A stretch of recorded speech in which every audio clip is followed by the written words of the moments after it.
We're gonna spread happiness. We're gonna spread happiness. Obama's gonna change it, change it, change it, change it, change it, change it, change it, change it, change it. Truth, are you awake? The fifth column. Cops on the beat. The fifth column. Cops on the beat. The fifth column. Crime and intelligence.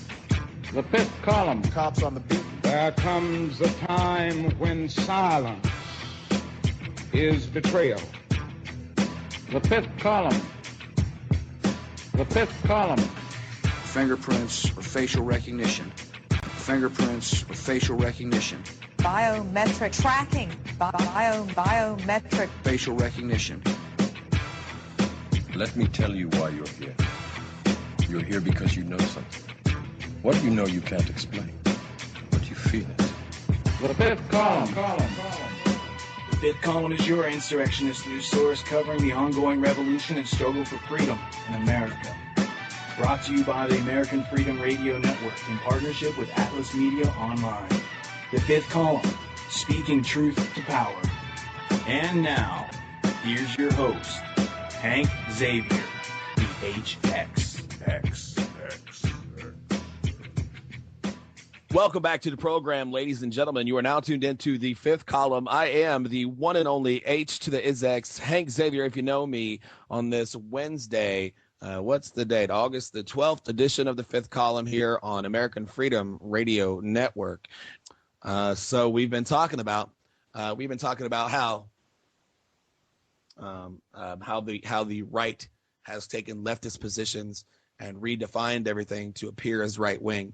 And this is where we get into the idea of the Nazis being a right wing phenomenon, when the Nazis were actually a left wing phenomenon. They were the National Socialist Party.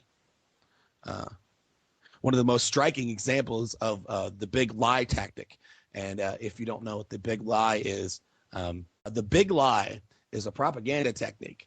The expression was coined by none other than Adolf Hitler in his 1925 autobiography, Mein Kampf, for a lie that is so colossal, so titanic, so epic in breadth and depth that no one would believe that someone could, quote, have the impudence to distort the truth so infamously, right?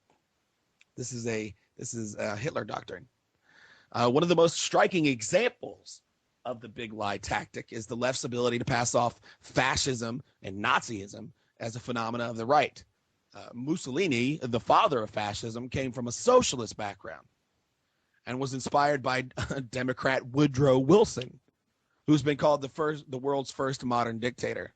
The term fascist comes from the Italian word for bundle, fascio. The idea being that alone we're just weak little twigs, right? But bundled together by an all-powerful state, we become strong and rigid and powerful through collectivism. The German version of fascism was even more overtly socialist. In fact, Nazi, as we've been discussing, is short for National Socialist. To quote the extremely progressive, quote unquote, Adolf Hitler, he says, "We are socialists. We are enemies of today's capitalistic economic system for the exploitation of the economically weak, with its unfair salaries, with its unseemly evaluation of a human being according to wealth and property instead of responsibility and performance. And we are all determined to destroy this system under all conditions," end quote, Adolf Hitler. The only significant right-wing aspect of fascists and Nazis was their appeal to patriotic sentiment, right? Communists differed only in being less nationalistic, but even more extreme in their opposition to fundamental human right to own property. This arises out of the right to exist, which is natural law, right? Without the right to exist, no other presumption can be manifest. No other presumption of rights of rights can manifest at all. It all manifests out of the right to exist. And the right to exist means that you exist in a natural state of self-ownership, that you own your own property, being your flesh.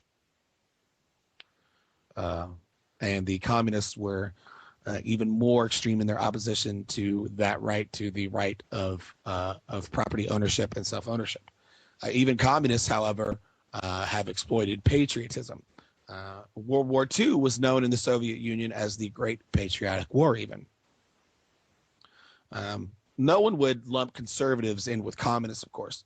So it's remarkable that liberals who resemble fascists in their reverence for the state and Nazis in their obsession with race and enthusiasm for abortion have been able to set up a false spectrum with communists on the left and Nazi fascists on the right, and just past conservatives, right? And in actuality, communists are just past Nazis and fascists on the left end. America's founding fathers are on the right end, right? America's founders believed in property ownership. They believed in individual liberty. They believed in individual rights. They generally did not. They set up a republic to protect the individual, and we've seen a persistent redefining of the roles, a false spectrum, a false paradigm, with communists on the left end and Nazi/fascists on the right end, supposedly just beyond conservatism. This could not be further from the truth. The truth is that those are both left-hand phenomena. Those are both left socialist, communist phenomena arising out of that ideology.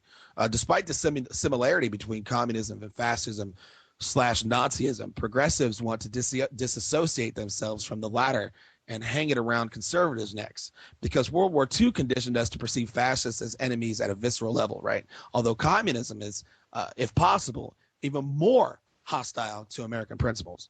The Holocaust has nothing to do with it. Progressives shrug off even vaster genocidal horrors inflicted by Hitler's ideological cousins, Stalin and Mao. You never hear about the 80 million that died under Mao. You never hear about the huge numbers of people, just unthinkable numbers of people that were murdered under Stalin. Never hear about that stuff. I wonder why. Because they cannot,